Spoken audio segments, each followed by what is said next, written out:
Mi charla de hoy va a intentar explicar los modos en los que actualmente los políticos intentan convencernos. Es verdad que tampoco es que haya cambiado muchísimo a lo largo del tiempo, pero hay algunas tendencias claras.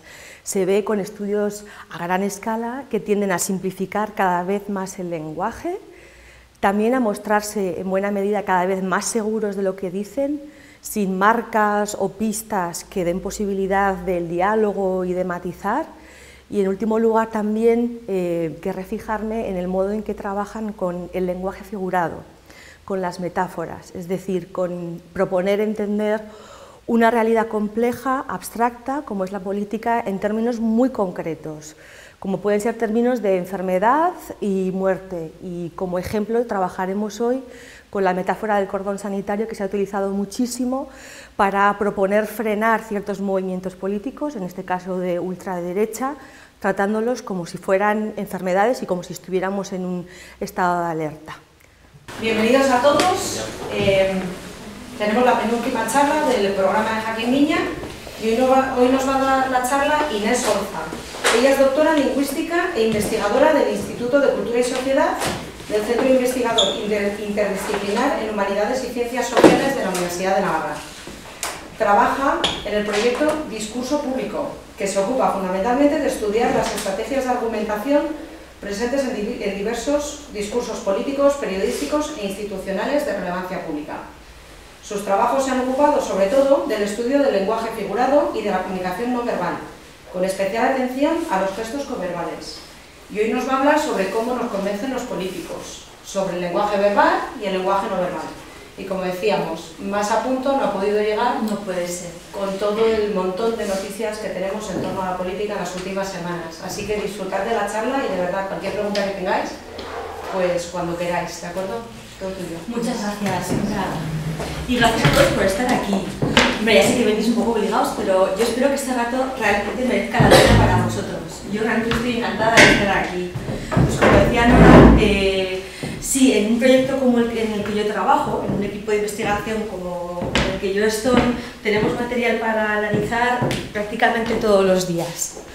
Porque lo que hacemos es fijarnos en lo que dicen los políticos, en cómo hablan, pero no para intentar convencernos o ¿no? Intentar alinearnos con un determinado programa político, ¿no? O sea, lo hacemos sin ningún interés ¿no? activista ni de militancia, sino para saber cómo intentan convencernos, ¿vale? Y saber cómo intentan convencernos nos puede ayudar en buena medida a ser más libres.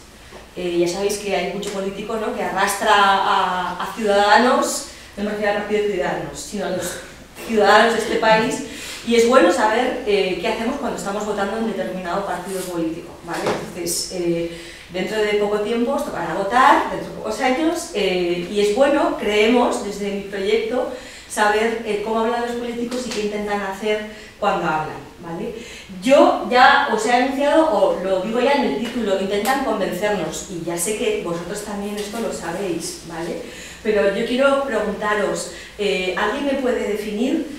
Voy a hacer un paréntesis, yo voy a intentar que hablemos un poco todos, no seáis tímidos, porque no se trata de que yo os dé una definición de convencer es esto, sino de que la veamos entre todos y que luego veamos cómo hacen eso los políticos, ¿vale? Y que también vosotros podáis, si podéis, ya veo que algunos se ríen ya antes de empezar, ¿no? Imaginándose a sí mismo hablando ahí en público, ¿no? No seáis tímidos, ¿vale? Si tengo dos o tres intervenciones ya estaré contenta, pero yo quiero que lo veamos entre todos, porque hay muchas cosas del lenguaje que yo sé, pero también sabéis vosotros, porque también usáis el lenguaje, ¿vale? ¿Alguien me puede decir qué es convencer?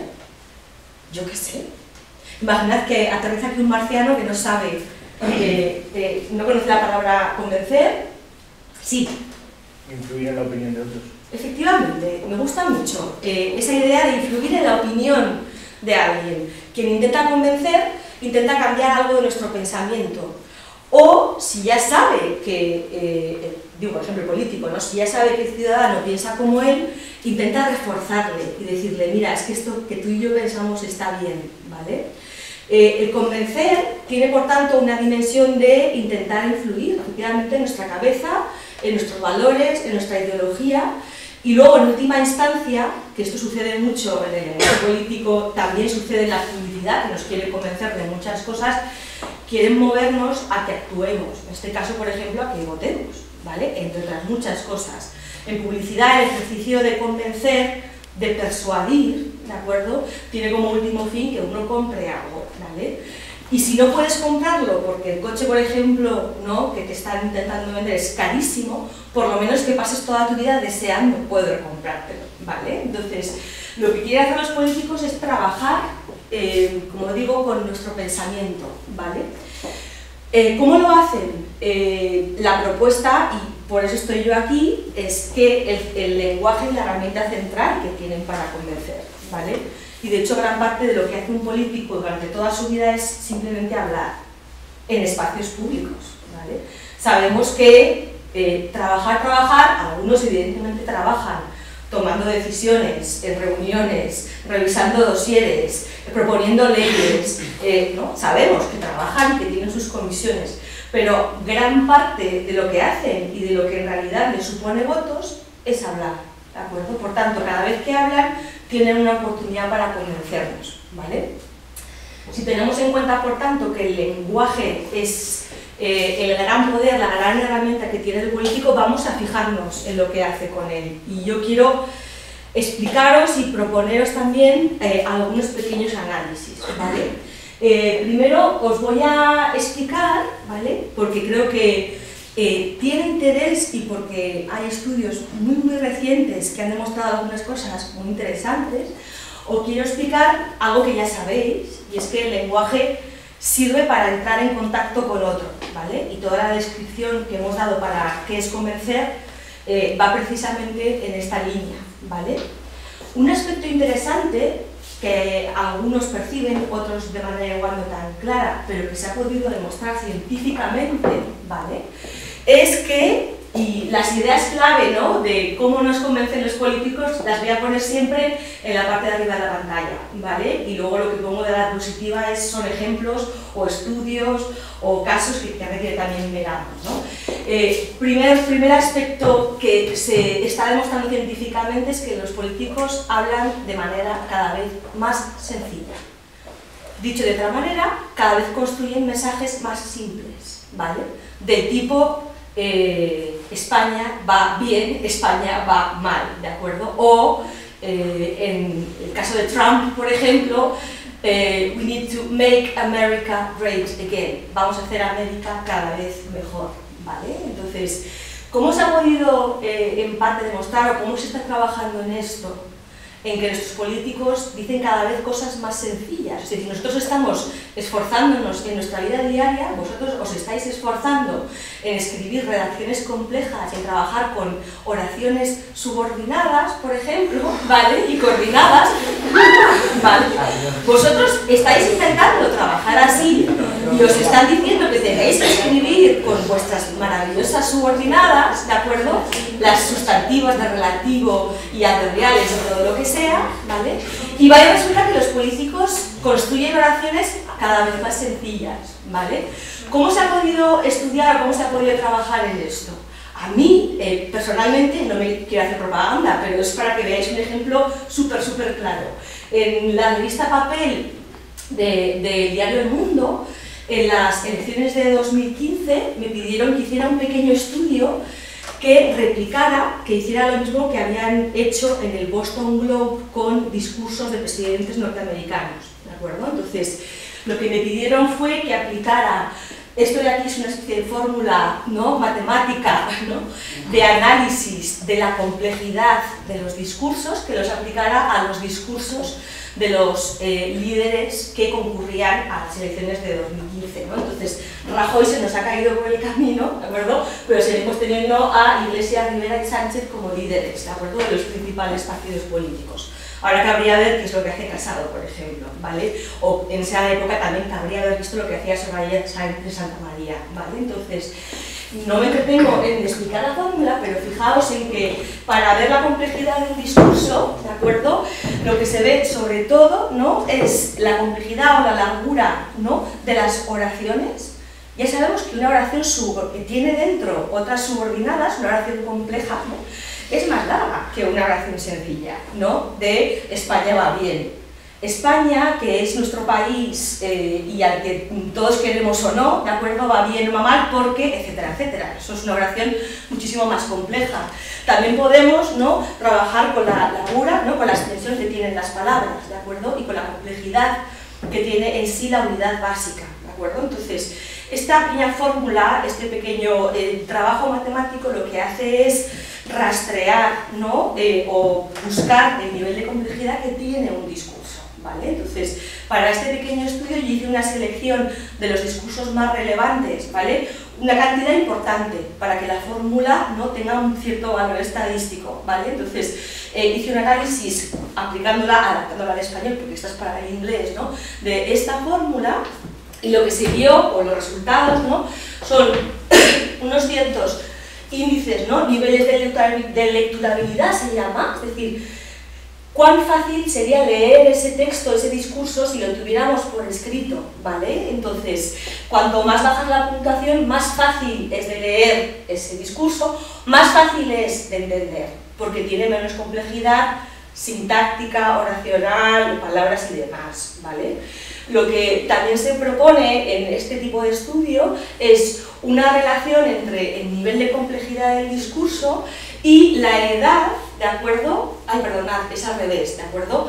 Perdonad, cuanto más lecturabilidad tiene, disculpadme, más fácil es de leer y más joven es la persona que podría llegar a entenderlo, ¿vale? Ya disculparéis el lío de escalas, ¿no? Entonces, cuanto más índice de lecturabilidad tiene un discurso, para más pequeños está dirigido o podría ser comprensible para gente cada vez más joven, ¿vale? Entonces, el resultado de analizar con esta fórmula una cantidad importante de estos discursos, ¿no?, situó a Rajoy en el nivel más bajo, con un receptor, ¿no?, ideal medio de unos 12-13 años, a Sánchez un poquito más arriba, con personas de 14-15 años, no más bajo, a partir de 14 que pueden entender bien sus discursos, Iglesias un poquito más arriba y Rivera un poquito más arriba. Es decir, quien habla complicándose un poco más la vida parece, o parecía hasta ese momento, que era Rivera, ¿de acuerdo? Y quien hablaba de manera más sencilla era Rajoy. Ya sabéis que Rajoy se ha hecho famoso por frases como una pera es una pera, como una manzana es una manzana y cosas por el estilo, ¿de acuerdo? Sí, cuando él quería decir las cosas son como son, o un maravilloso ejemplo de cuanto mejor, peor para todos, cuanto peor, mejor, una cosa que nadie llegaba a entender, ¿de acuerdo? Sí, pero bueno, al margen de esto. Ojo, ¿significa esto que Rajoy es más tonto que los demás? No. Lo que significa, ¿de acuerdo?, es que a la hora de presentarse en público como político, tiene tendencia a simplificar los discursos, ¿vale? En la portada de este reportaje para el que yo hice este trabajo, ¿no?, terminaba concluyendo, porque a los periodistas les gusta hacer grandes titulares, ¿no? Rajoy te habla como si tuvieses 12 años, ¿de acuerdo? Sánchez 13, Iglesias 14, Rivera 16, ¿de acuerdo? Pero fijaos en que el lenguaje político, que en principio, ¿no?, está dirigido a personas de 18 en adelante, ¿de acuerdo?, no se corresponde con ese estándar o con ese nivel de edad, ¿vale? Lo que yo hice fue, como digo, replicar un estudio, ¿no?, paralelo que hizo el Boston Globe, que vio que Trump hablaba idealmente como discurso para receptores de unos 10 años, ¿vale? ¿Significa eso que Trump es tonto? Seguramente no lo es, porque si no, no sería tan millonario, ¿de acuerdo? Lo que sí que busca hacer es presentarse con discursos muy sencillos que lleguen como vía de comunicación de manera muy directa al receptor. Y también, a ser posible, ¿no?, vosotros sois conscientes del poder que tiene Twitter o Facebook, ¿de acuerdo? Cuanto más sencillo es el mensaje, más posibilidades hay de que lo retuiteen, ¿de acuerdo? O de que se convierta en un titular que se vuelva viral. ¿De acuerdo? Es decir, una oración subordinada es muy poco probable que se vuelva viral, porque es muy complicada, porque no sé qué y el cual, no sé qué, no, vamos a aprender a oraciones sencillas, ¿vale? Entonces, el modo en que los políticos, de modo creciente, ¿no?, están presentándose en la esfera pública demuestra que simplifican cada vez más sus mensajes, ¿vale? Es interesante que sepáis, ahora voy a presentar un segundo estudio, ¿de acuerdo?, que se complementa con este. Es importante que sepáis que hay estudios a gran escala que han demostrado que esto no es una tendencia general de todos los hablantes, es decir, no es que las sociedades modernas comparadas con la del siglo XIX o siglo XVIII, que es hasta donde se ha llegado a comparar, no es que las sociedades de ahora sean más tontas o hablen necesariamente peor, porque de hecho se ha visto que el lenguaje de los medios de comunicación, el lenguaje de una revista cultural, el lenguaje de un ensayo intelectual sigue siendo complejo, es decir, no muestra esa tendencia a ser cada vez más sencillo, es decir, parece que es un comportamiento, una especie de enfermedad prácticamente o exclusivamente política, ¿vale? Entonces, segundo trabajo, segunda reflexión que yo quiero hacer aquí, relacionada con la anterior, ¿vale? El lenguaje, lo hemos visto, es una vía de comunicación con los demás, entonces, si queremos que el ciudadano opine como nosotros y nos vote, cuanto más sencillo parece el mensaje mejor, ¿de acuerdo? Pero a la vez también, el propio mensaje, lo que decimos, dice mucho sobre nosotros mismos, ¿de acuerdo? Es decir, en ocasiones el lenguaje es útil no solamente para decirte algo e intentar convencerte, sino para que tú veas que yo soy el mejor candidato, ¿de acuerdo?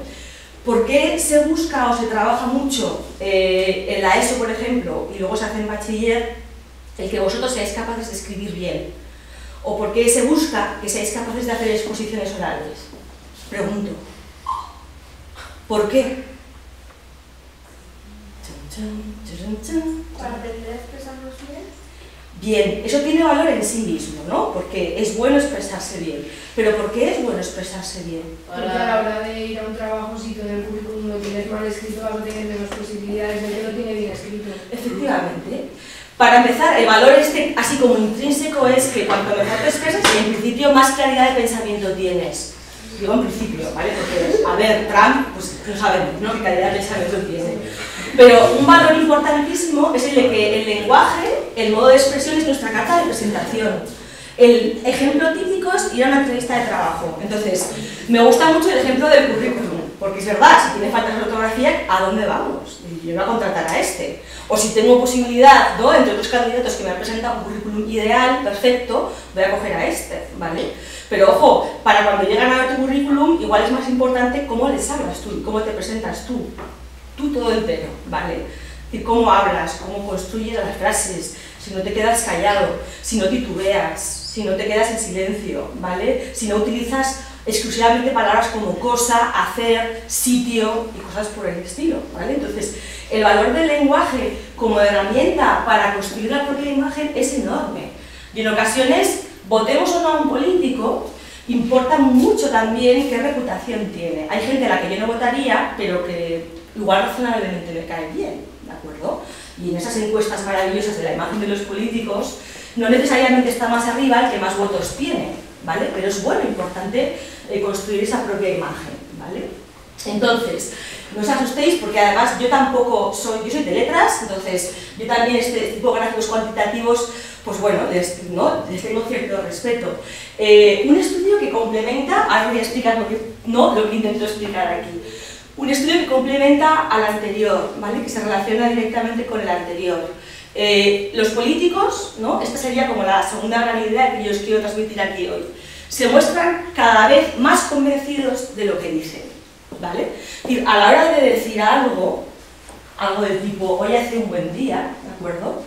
Yo puedo mostrarme completamente segura de lo que yo digo, es que indudablemente hace buen día, es que es evidente que hace buen día, ¿de acuerdo? Yo puedo utilizar esas marcas, o yo puedo decir, vosotros estaréis de acuerdo conmigo, ¿de acuerdo?, en que hace buen día, o yo puedo decir, es que nosotros vemos claramente que hace buen día, entonces, es que ahí incluso os digo, es que es evidente que estáis de acuerdo conmigo en algo, ¿no?, que todos podremos ver, ¿vale? O yo puedo decir, al parecer hace buen día. ¿Qué significa esto? Que seguramente yo no he podido ni mirar a ver si hace buen día, ¿de acuerdo? Es posible que haga buen día, eso lo haría yo si estuviera ahí dentro y no pudiera ver, ¿vale?, lo que sucede. Entonces ahí yo me estoy mostrando bastante más inseguro de lo que digo, ¿vale? Entonces, Dentro de este trabajo de estudiar grandes cantidades de textos, discursos de los políticos, se han podido ver también tendencias muy significativas, ¿no?, en la evolución, en el modo en cómo los políticos presentan el nivel de seguridad respecto a lo que dicen, ¿de acuerdo? Porque no es lo mismo decir España está en crisis que al parecer, o según parece, o según las estadísticas, España está en crisis, ¿vale? Si yo digo España está en crisis, lo que estoy mostrando es que estoy enteramente seguro de esto, que no hace falta que nadie me lo demuestre, porque yo soy la fuente más fiable para todo esto, ¿vale? Entonces, este tipo de actitud ante lo que yo digo, porque yo puedo decirlo con máxima seguridad o de una manera mucho más matizada, mucho más provisional, ¿de acuerdo?, se llama técnicamente el nivel de cloud, ¿vale?, en inglés, que es de donde proviene, por ejemplo, este estudio, ¿vale? Entonces, un estudio de este tipo, ya lo veis en inglés, examinando tendencias a largo plazo en la política y la cultura a través del lenguaje de los líderes políticos, ¿vale? Entonces, este trabajo se ha publicado en PNAS, que es una de las revistas más importantes científicas del mundo mundial, ¿de acuerdo? Se ha publicado en la sección de psicología, para ver en parte la evolución psicológica de los propios líderes políticos, ¿no?, y cómo se presentan ante los demás, ¿vale? Y lo que se ve de manera muy consistente, ¿no?, es que de 200 años aquí, ¿de acuerdo?, el nivel de seguridad, hay muchos factores que influyen en esto, ¿vale? El nivel de seguridad con el que los políticos se expresan es muchísimo mayor, ¿vale? Por ejemplo, ¿cómo o qué tipo de piezas han cuantificado o han analizado este tipo de estudios? Se sabe que los políticos que utilizan más la expresión o el pronombre nosotros o tú, ¿de acuerdo?, son personas habitualmente más seguras de sí mismas. ¿Por qué creéis que utilizar nosotros o tú indica mayor seguridad? Pregunto. ¿Cuáles son las piezas que indican más inseguridad? Yo. Y diréis, ¿yo significa que soy más inseguro?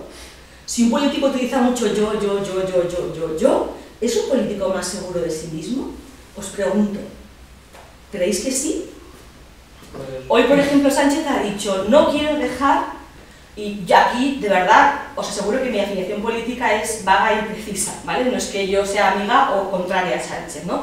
Pero Sánchez hoy ha dicho, he decidido, ya sé que es verdad que es presidente del gobierno y es el único que puede adelantar elecciones, pero ha dicho muchas veces, yo he decidido, no puedo dejar pasar el tiempo. Perdonad, ¿eh? Sí. Yo creo que si hablas al final en segunda persona, como nosotros o tú, pues al final englobas a un grupo y estás más seguro de lo que tú dices. Sí. Porque hablas de un grupo y no solo de ti. Si hablas de yo es una idea propia que igual tú no compartes. En cambio, Vale. lo de nosotros es una idea que no comparte otra persona. Efectivamente, si decimos nosotros o nos dirigimos al tú, es porque previamente estamos seguros de quiénes somos nosotros. Perdón, nosotros digo, o quién soy yo, ¿de acuerdo? Si yo constantemente digo yo mime conmigo, ¿vale? Normalmente, si es una tendencia muy llamativa en mí y la mantengo a lo largo del tiempo, ¿vale?, es señal de que tengo un cierto grado de inseguridad y de que necesito constantemente reafirmarme y hablar sobre, esta es mi opinión y la voy aclarando, ¿de acuerdo? Entonces, se ha visto, entre otras cosas, ¿no?, que hay una tendencia bastante llamativa en varias piezas, pero sobre todo en el uso del you y el we, ¿vale? Obama, yes, we can, ¿vale? Como estoy seguro del proyecto político, digo que todos podemos hacer maravillosas cosas si me votáis, ¿vale? Entonces, si confiáis en mí, hay otros tipos de piezas, pero resultaría un poco más aburrido explicar cuáles son, ¿vale? Hay muchas marcas, ¿no?, que muestran que los políticos ahora mismo se muestran con un grado mayor de seguridad, ¿vale? Lo interesante, y lo comentaba antes con quien nos está grabando, quien me está grabando, es que los políticos hoy en día, y es una tendencia que se ha visto mucho en nuestro equipo, son capaces de decir una cosa y la contraria, ¿de acuerdo? Pues, por ejemplo, en junio un político de derecha dice A y en septiembre dice B, exactamente la contraria, ¿de acuerdo? Y con el mismo nivel de seguridad, y no piden perdón por ello. Por ejemplo, hay que subir los impuestos, lo dicen en junio. En septiembre dicen, no hay que subir de ninguna manera los impuestos, ¿vale? Y te lo dicen exactamente con el mismo grado de seguridad. Por tanto, hay que sospechar, ¿vale? O sea, la tendencia contradictoria de los partidos políticos ha aumentado muchísimo Son mensajes mucho más sencillos que además uno expresa con muchísima más seguridad, ¿vale? Bien, vamos a trabajar con el tercer caso que yo os quiero proponer, ¿vale? Hemos visto que el lenguaje dentro de la comunicación política, por supuesto, sirve para contactar con el otro, mensajes cada vez más sencillos. Hemos visto que cada vez, ¿no?, en esa construcción de la propia imagen de uno, ¿no?, se tiende más a mostrarse 100% seguro, uno no matiza tanto, no está tan abierto a veces al diálogo, a que el otro, por ejemplo, pueda tener razón, ¿vale?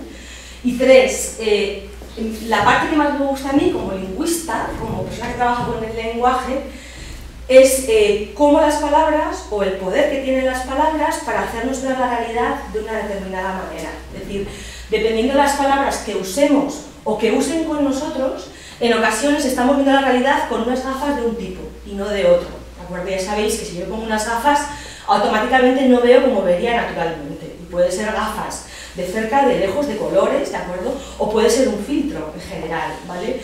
Yo no sé si cada vez que yo cuando era pequeña y tenía pues estos papeles que son medio transparentes de colores, me encantaba ponérmelos y ver todo de color amarillo o ver todo de color rosa. Esto sucedía en una cosa que ahora ya no se come, que son las frutillas de Aragón, que tenían un envoltorio con papeles de celofán de color azul, verde o rosa. Y era maravilloso ponerte, ¿no?, el filtro y ver a todo el mundo azul, ¿vale? Pues en cierta manera las palabras funcionan del mismo modo. Y voy a trabajar ahora mismo con vosotros con un breve ejemplo, ¿vale? Tercera idea, ¿no?, en esta idea del filtro, las gafas.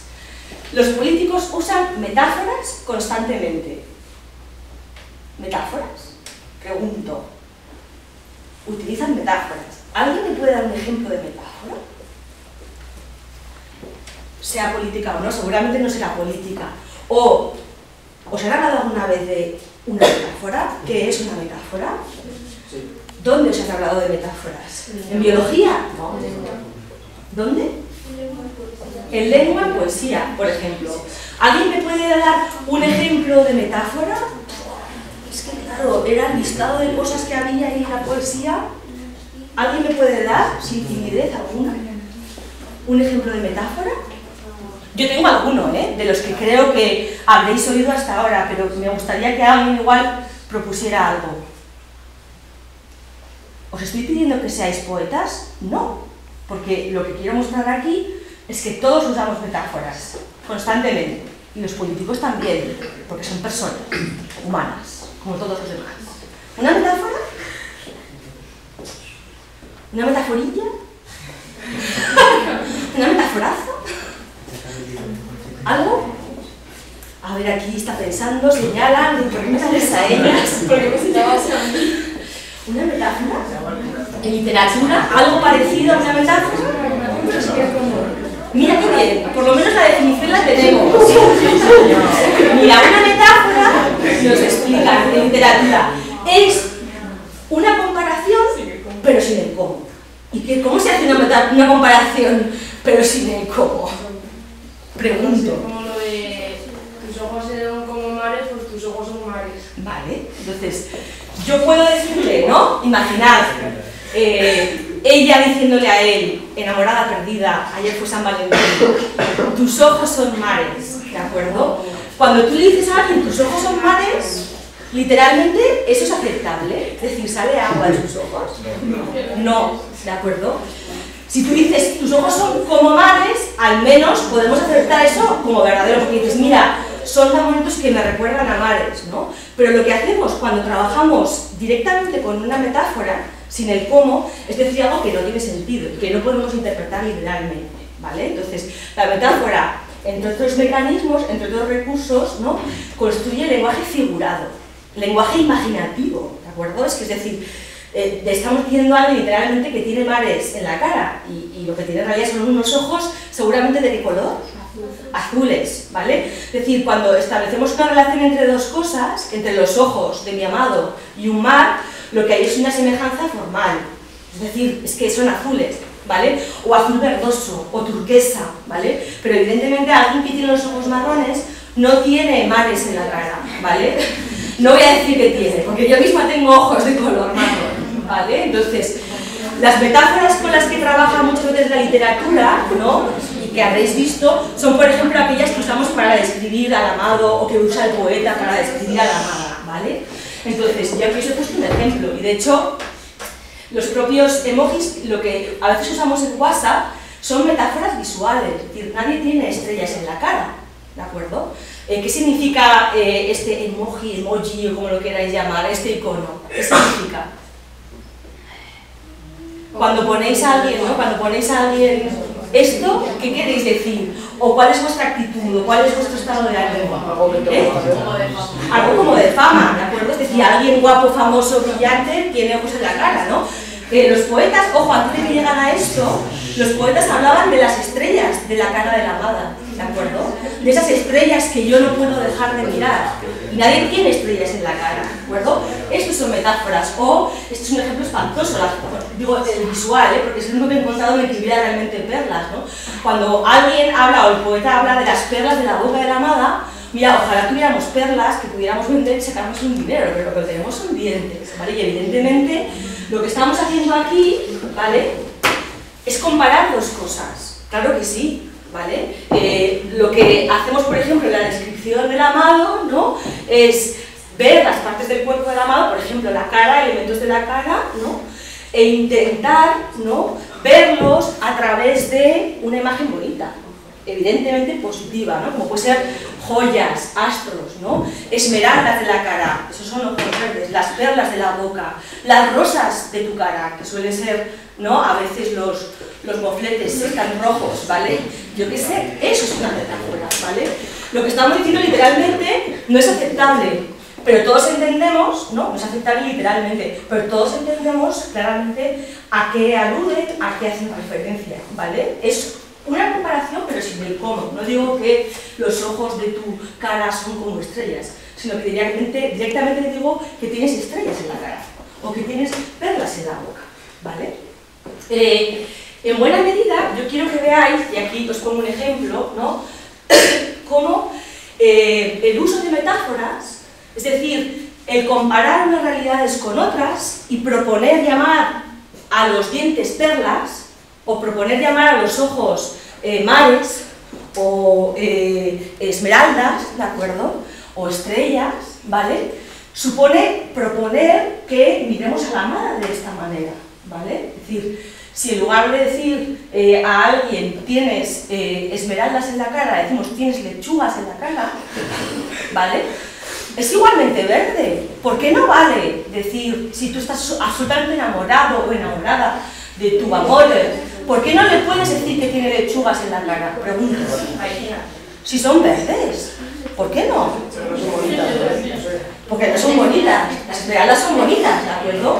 Porque una lechuga es algo vulgar, entonces por muy verde que sea, triunfa que es una cosita vulgar y que además nos comemos, ¿de acuerdo? Tampoco le dices tienes manzanas en la cara, ni dices tienes higos en la cara, para ser verdes, ¿de acuerdo? Entonces tienes esmeraldas en la cara, ¿vale? Entonces, si tú propones, ¿no?, a todo el mundo que vea a tu amada o a tu amado, ¿no?, pensando en joyas, en estrellas, lo que le estás haciendo es ponerle un filtro delante de la cara. Y le estás diciendo, es que es bellísima, ¿vale?, es hermosísima, ¿no? Entonces, tener la seguridad, ¿no?, aunque yo tampoco conozco las intimidades, ¿no?, de Sergio Ramos, de que Sergio Ramos vea a Pilar Rubio, ¿vale?, a través del filtro de algo valioso, de sus joyas y de sus estrellas, ¿vale? El día en que deje de verla así, con ese filtro, hombre, seguro que Sergio Ramos no le dice a Pilar Rubio las esmeraldas de tu cara, ni nada por el estilo, ¿vale? Pero el día en que deje de mirarla así, ¿vale?, dejará de estar enamorado, ¿vale? A no ser que prime el aspecto económico y les interese ser pareja, etcétera, etcétera, ¿vale? Pero las metáforas, es decir, si yo acepto, oye, Sergio Ramos, sí, que es que Pilar Rubio tiene esmeraldas en la cara, ¿vale? Si yo acepto esto, estoy poniéndome en la piel de Sergio Ramos y estoy aceptando, ¿no?, la maravillosa mirada que tiene hacia su mujer, ¿vale? ¿Cómo hacen esto los políticos? Desde luego de una manera menos romántica y a veces positiva, ¿vale? Entonces, ¿alguien ha escuchado la expresión que ha aumentado en uso en el lenguaje político exponencialmente desde diciembre, del cordón sanitario, que suena como... ¿Alguien ha escuchado cordón sanitario? Es un tecnicismo, es decir, no es una cosa de la que hablemos normalmente. Aunque no hayamos visto o nadie nos haya hablado nunca exactamente de un cordón sanitario o no lo hayamos visto, ¿no? El propio, se llama sintagma, el propio compuesto es un poco transparente. ¿Qué es un cordón sanitario? Pregunto. ¿O alguien que haya oído cordón sanitario en el lenguaje político? No lo hemos oído. ¿Y cómo puede ser? Vamos a intentar adivinar algo del significado del cordón sanitario. Algo de la sanidad. Algo del cordón. ¿Algo de la sanidad o algo del cordón? Vamos a ser un poco más precisos. Sí. Las personas que engloban la sanidad. Podría ser el conjunto de personas, ¿no?, ordenadamente dispuestas que trabajan en sanidad. ¿Alguien más tiene alguna idea de lo que puede significar cordón sanitario? Lo que cierra la sanidad, o sea, lo que la tiene cerrada. Uy, Un cordón. Interesa. ¿Un cordón qué es lo que hace habitualmente? Apretar el zapato. Lo que hace es sujetar algo, ¿no? En este caso lo que hacemos es cerrar o sujetar, que es lo más habitual, ¿no? Con un cordón cerramos, sujetamos un zapato, es decir, sirve para cerrar o sujetar algo. Entonces, me gusta en general, al margen de que se utilice metafóricamente en política, el propio término, cuando se aplica en el mundo sanitario, que es el mundo en el que normalmente, ¿no?, se ha trabajado con esto, ya veis que hasta cierto punto también es metafórico, porque entendemos una especie de cosa abstracta, que es el trabajo sanitario, como si tuviéramos que apretarlo con un cordón, ¿de acuerdo? Entonces, si yo os digo, ¿vale?, para esto hay que estar un poco ahí en la actualidad política, ¿no?, que se ha hablado de cordón sanitario en relación con Vox, ¿vale? ¿Qué creéis que puede significar esta expresión? ¿O para qué creéis que la han podido utilizar algunos políticos? ¿Creéis que los propios hablantes de Vox hablan de cordón sanitario? ¿Sí o no? Vamos a trabajar un poco con esto, sí. Mejor para hacer algún recorte en la sanidad. Podría ser, intentar hacer un ajuste o apretar algo en sanidad. Podría ser. Privatizar la sanidad. Privatizar la sanidad. Y si yo os digo que cuando utilizan la palabra o la expresión cordón sanitario no están aludiendo a nada de la sanidad, ¿de qué pueden estar hablando? No están hablando ni de médicos, ni de enfermeras, ni de recortes. Y no es Vox el que suele hablar de cordón sanitario, de hecho, ¿vale? De algo vital. De algo vital. Nos acercamos ahí, a cuestiones de vida o muerte. Sujetar algo, controlar algo en vida o muerte, ¿vale? Vamos acercándonos. Yo, como estudiosa del lenguaje político, vi rápidamente que justo después de las elecciones andaluzas, ¿no?, la expresión aumentaba su uso de manera escandalosa, porque las posibilidades de que haya un cordón sanitario real, ¿no?, son muchísimo más bajas que haya un cordón sanitario en política, ¿vale? Os explico aquí qué es esto del cordón sanitario. Es una expresión, ¿de acuerdo?, que sirve para describir, ¿no?, las medidas que toma, ¿no?, por ejemplo, la sanidad de un país para controlar una plaga, ¿vale? De hecho, los primeros cordones sanitarios y los que eran más cruciales, ¿no?, se han dado siglos atrás. ¿Y en qué consiste esto de hacer un cordón sanitario? Pues físicamente meter a la gente que estaba enferma, pongamos del tifus, fiebre amarilla, la llamada gripe española, ¿de acuerdo?, que podía terminar matando a la mitad de un continente, ¿de acuerdo? Entonces, a toda la gente enferma se la encerraba, se la ponía en cuarentena, ¿de acuerdo? Es decir, se la encierra en un sitio y alrededor, físicamente, ¿no?, se construye una serie de, yo qué sé, puede ser una verja o puede ser lo que queráis, ¿de acuerdo?, que impide que se acceda a esa persona. Hoy en día las cuarentenas se hacen, ¿no?, como sabéis, dentro de una zona, una área del hospital, muchísimo más fácil hacer un cordón sanitario, ¿de acuerdo? ¿Por qué se llama cordón sanitario? Porque lo que hace es sujetar algo que sanitariamente es negativo o que pone en peligro la salud pública, ¿de acuerdo? Eso es un cordón sanitario.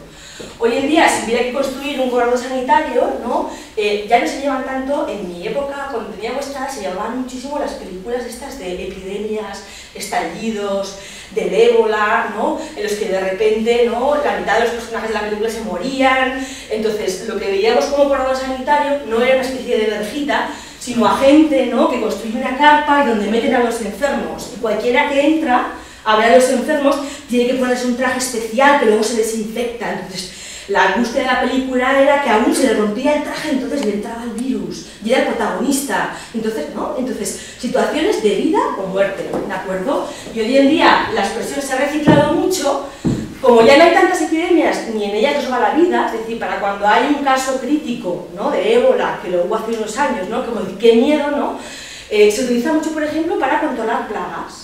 ¿De acuerdo? Es decir, los cordones sanitarios, ¿vale?, ahora no hablan de encerrar a personas, sino de aislar, ¿de acuerdo?, de acosar a las cucarachas, a las hormigas y demás, ¿vale? Es decir, es un cordón, es una barrera protectora, ¿vale? Entonces, vamos a ver, esta es en breve será exministra Calviño, ¿de acuerdo?, ministra de Economía, que poquito después, ¿no?, de las elecciones andaluzas, en las que, como sabéis, dio sorpresa a Vox, extrema derecha, ¿de acuerdo?, con muchos votos, que nadie lo esperaba. Sabíamos que estaba ahí Vox, un señor llamado Abascal, que aparecía montado en un caballo como si fuera el Cid campeador y quisiera conquistar España, no se sabe qué, y de repente este señor, ¿no?, que está medio pirado, consigue muchísimos votos, ¿vale? Entonces, sí, es que, a ver, o sea, tiene rasgos complicados, ¿vale? Entonces, lo que dice Nadia Calviño, ¿vale?, vamos a escucharlo, a ver si va. La primera... Ay, perdona, ¿vale? Perdona, voy a volver. No, debería ir. La primera es que se trata de un proceso que a mí no me ha sorprendido tanto. Y no me ha sorprendido tanto porque he visto cómo se ha ido desarrollando en todos los países. El triunfo de Vox y la extrema He derecha. visto cómo este virus, digamos, de la xenofobia, del rechazo al distinto, de la reacción ante los cambios que se están produciendo en nuestra sociedad, tiene distintas formas en los distintos países, ha ido inoculando los gobiernos y los partidos en los distintos países europeos. Y muchos esperábamos que nuestro país estuviese vacunado, pero lamentablemente no ha sido así. Así que a mí me parece que se trata de un proceso, de un fenómeno que no es exclusivo de nuestro país, pero que no por ello tiene que ser minimizado, todo lo contrario, es una nueva realidad con la que tenemos que trabajar. Ella está hablando, esa nueva realidad, de que la extrema derecha, un partido como Vox, que sabemos que tiene cierto rechazo o mucho rechazo a la inmigración, ¿de acuerdo?, haya conseguido votos. Y está hablando de que en España han conseguido votos, ¿no? Y ella pensaba que en España no iba a suceder, pero ha sucedido, ¿vale? Seguimos brevísimamente. También tenemos que aprender de lo que ha sucedido en otros países. En la mayoría de los estados europeos, los partidos democráticos, los partidos que están basados en los valores fundamentales de nuestra Constitución, los que no valores es europeos, Vox, no pactan con este tipo de partidos. Establecen lo que se llama un cordón sanitario, porque lo que vemos es que en aquellos países en los que sí hay pactos y gobiernos que incluyen a este tipo de partidos, lo que hacen es tender hacia el extremismo y tender a integrar este tipo de valores, por llamarlos de algún modo, ¿no? Este tipo de aproximaciones que no van en la línea de los valores fundamentales de nuestra Constitución y que creo que todos aquí, desde luego nuestro gobierno, defienden. ¿Vale? Entonces, ¿qué es lo que está diciendo ella? Ya sé que es un discurso político hasta cierto punto complejo, ¿no? ¿Cuál fue la polémica con las elecciones andaluzas? Uno, que Vox consiguió muchos votos. Pero ¿cuál fue la segunda polémica respecto a Vox? Pregunto.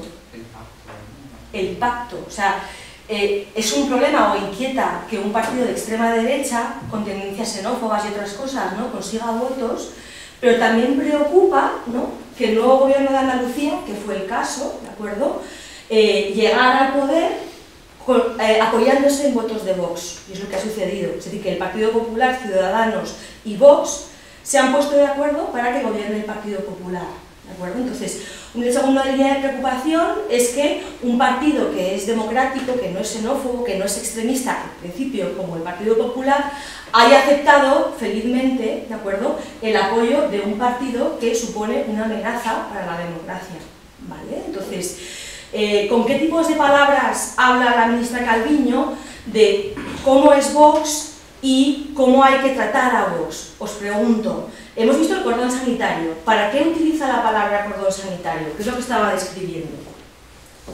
Sé que hemos subido el nivel de abstracción respecto a los Esmeraldas de la Amada, ¿no? Pero ¿para qué se utiliza cordón sanitario? Querían aislar básicamente a la extrema derecha o a Vox. Efectivamente, es decir, la expresión cordón sanitario alude a la cuarentena a la que hay que imponer a Vox. Es decir, vale, Vox ha conseguido votos, pero se va a quedar solo. Es decir, no vamos a entrar en contacto con él. ¿Y por qué no vamos a entrar en contacto con Vox? ¿Qué otros tipos de palabras utiliza al comienzo la ministra para describir a un partido como Vox? Que no concuerda con... ¿Perdón? Dice que no es democrático, que pone en peligro todos nuestros valores, pero ¿qué palabras usa que son metafóricas? ¿Alguien ha detectado al comienzo? Sí. Como si fuese un virus, ¿sabes? Habla de un virus, ¿de acuerdo? Epidemia. Creíamos que era un virus que en España no existía o que si existía no se iba a extender en epidemia. Y se ha extendido en epidemia porque ha tenido muchos votos, ¿de acuerdo? Habla de un virus que se ha inoculado. Inocular un virus es el tecnicismo que empleamos para meterle un virus a alguien. Se inocula una rata para ver qué pasa y hacer experimentos, ¿de acuerdo? Creía, dice la ministra, que España estaba vacunada contra ese virus. El virus, la epidemia, la enfermedad que causa, ¿no?, un estado de alerta es un partido político, ¿vale? Por tanto, para hablar de las características de un partido político y de cómo hay que relacionarse con él, si pactamos o no, ¿de acuerdo? Si es bueno tomar acuerdos o no, lo que utilizamos es lenguaje, en lugar de joyas, ¿no?, y demás, utilizamos lenguaje de enfermedad, muerte y vida sanitaria, ¿de acuerdo? Claro, si proponemos ver, ¿no?, en buena medida a Vox como un virus, La ¿no? primera es que se... Perdonad, ¿vale? Como un virus que hay que aislar, ¿de acuerdo? Lo que estamos diciendo es que el hecho de que Vox crezca, ¿de acuerdo?, puede generar una alerta democrática, puede hacer colapsar el sistema, ¿de acuerdo? Es decir, estamos proponiendo, si utilizamos este tipo de lenguaje, ¿no?, este es nuestro filtro, ¿no? Estamos proponiendo que Vox realmente es como un virus negativo, destructivo, que tiene que quedar aislado. Entonces, es mucho más potente desde el punto de vista retórico, ¿no?, decir que con Vox hay que construir un cordón sanitario, que decir con Vox no hay que pactar. Es muchísimo más potente, porque estamos proponiendo que todos veamos, y no estoy criticando aquí a unos y a otros, ni diciendo pobre Vox ni nada por el estilo, ¿vale? Lo que están proponiendo los demás partidos políticos es que veamos a Vox como una amenaza, que lo imaginemos como si fuera un virus y que veamos la necesidad absoluta de construir un cordón sanitario, ¿vale? Pero es muchísimo más potente trabajar con estas metáforas, ¿no?, que decir literalmente Vox es negativo para la democracia y no debemos pactar, ¿vale? Lo interesante es que veáis que, y con esto ya cierro, ¿vale?, una ministra del gobierno, ¿no?, en aquel momento que mandaba, ya veremos, ¿no?, ha utilizado en 2 minutos algo así como 5, 6, 7 metáforas. Y además todas, ¿no?, relacionadas con el mismo campo, de salud, enfermedad, sanidad, amenaza, SOS, virus catastrófico, ¿de acuerdo? Y que el hecho de que encontremos cordón sanitario por aquí y por allá, ¿de acuerdo?, se debe precisamente a ese uso constante que hacen los políticos de metáforas, ¿vale? Y del cordón sanitario, es decir, de ese aislar o no a Vox, han hablado PP, Ciudadanos, PSOE y el propio Vox, ¿de acuerdo?, diciendo, ¿por qué dicen que tienen que poner un cordón sanitario como si fuéramos a dinamitar las instituciones, si los que dinamitan las instituciones son ellos, etcétera, etcétera, ¿vale? Entonces, pues seguro que es una metáfora que ahora ha generado debate, ¿vale?, y que nos ayuda, ¿no?, o que nos propone en realidad un filtro para ver la realidad de una determinada manera, ¿vale? Si decimos y si nos convencen de que hay que construir un cordón sanitario a Vox, ¿no?, nos están convenciendo de que es lo peor posible, ¿vale? Yo no me meto a decir si eso es bueno, si eso es malo, pero sabed, ¿no?, que si utilizamos estas metáforas estamos alineándonos, ¿no?, estamos poniéndonos de acuerdo con el político, ¿vale? Pues esto es, y no con el SOS, ¿vale?, lo que os quería contar. Son tendencias que hemos detectado que están ahí. no solamente nosotros, sino cualquiera que trabaja en discurso público, que es metáforas, abundancia de metáforas, ¿de acuerdo? Las hay también de guerra y paz, ¿no? De vida o muerte, de trayectorias que chocan, barcos que van a la deriva, trenes que no se sabe qué, es decir, se habla en política de estos términos. Punto 2, el nivel de seguridad de los políticos, ¿no? Diciendo A y B, da igual, es alto, cada vez más alto. Y punto 3, cada vez construyen mensajes más sencillos. ¿Esto es bueno o es malo? Será malo si creemos, ¿no?, siempre que el político bueno es el que construye mensajes cada vez más sencillos. Es decir, los ciudadanos, seguro, ¿no?, y habitualmente, y es lo que se ha visto, no están simplificando su pensamiento, ¿vale? Y yo veo que vosotros tampoco, porque habéis intervenido muy bien y os lo agradezco mucho, ¿vale? Pues hasta aquí la exposición de hoy. Gracias.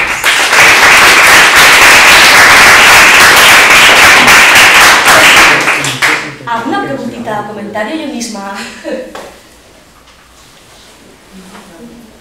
Sí. ¿Y a qué partido nos recomendarías votar? Pues mira, no te diré uno u otro, ya lo siento, porque es como, no sé a quién quieres más, a papá o a mamá, no te lo voy a decir, pero lo que sí que recomiendo es que escuchéis a los líderes, que les oigáis. Ya sé que en la televisión nos los ponen, pero nos ponen un extracto muy cortito de algo que ha dicho en un meeting más general.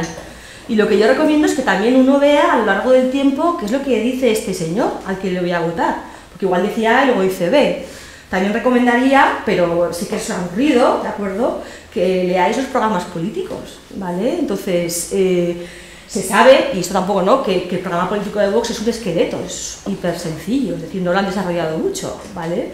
Y otros partidos, en cambio, sí que han desarrollado más, ¿vale? Entonces, mi consejo sería este, ¿vale? No puedo deciros mucho más.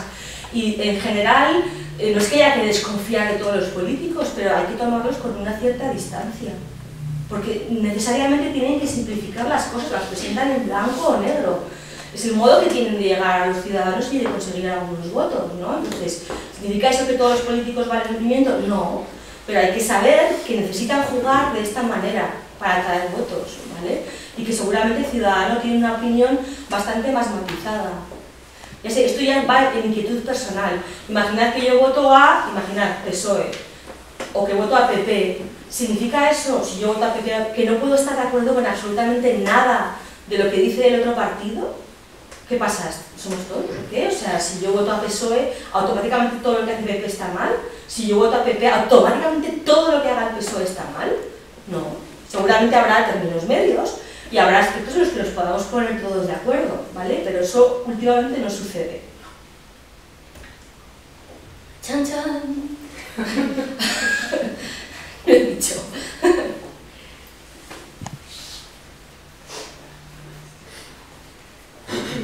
Sí.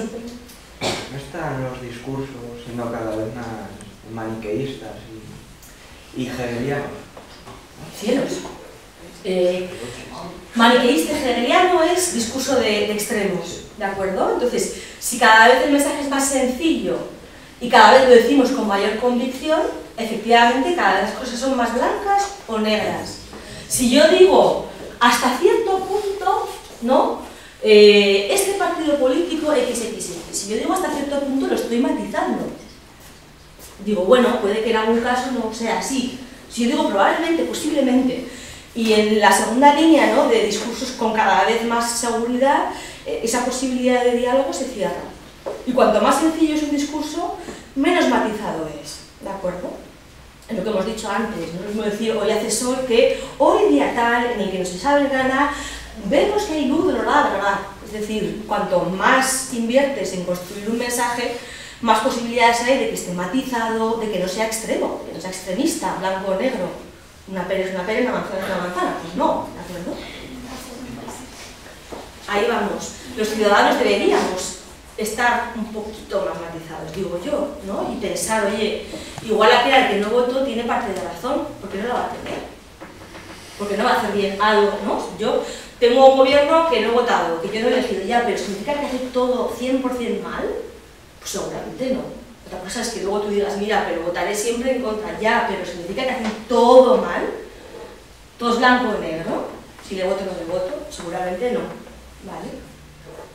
Esto ha quedado como ya muy grandilocuente, pero pero es en parte el objetivo que tiene el grupo y que tenemos los lingüistas que queremos desvelar, ¿no? Y trabajar como hablan los políticos, es decir, hay que tenerlos ahí, pero no hay que, ¿no?, 100% creerlos o seguirlos como si fuera yo que sé qué, ¿no? O sea, hay que tener espíritu un poco crítico con ellos, ¿vale? Sí.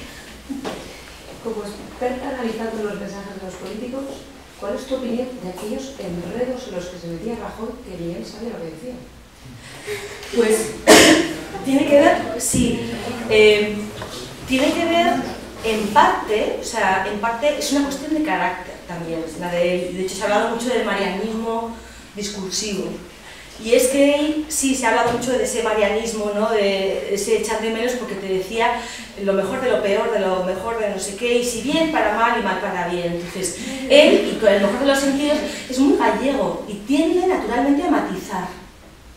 Y en esos casos en los que él intentaba matizar porque para bien, porque entonces no sé qué, se complicaba, ¿de acuerdo? Es decir, porque para matizar también igual hay que tener un nivel, ¿no?, de aplomo que a él le faltaba, ¿vale?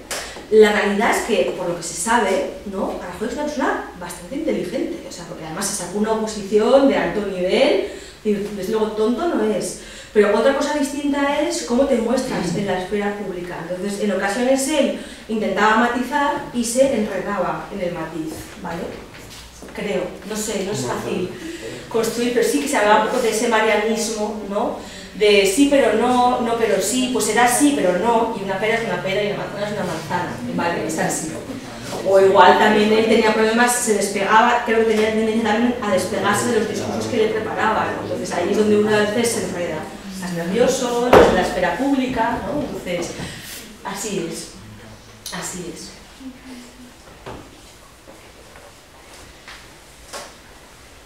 ¿Hay ninguna otra pregunta? Hace un montón, oye. Vale, pues nada, pues hasta aquí. Gracias. Gracias.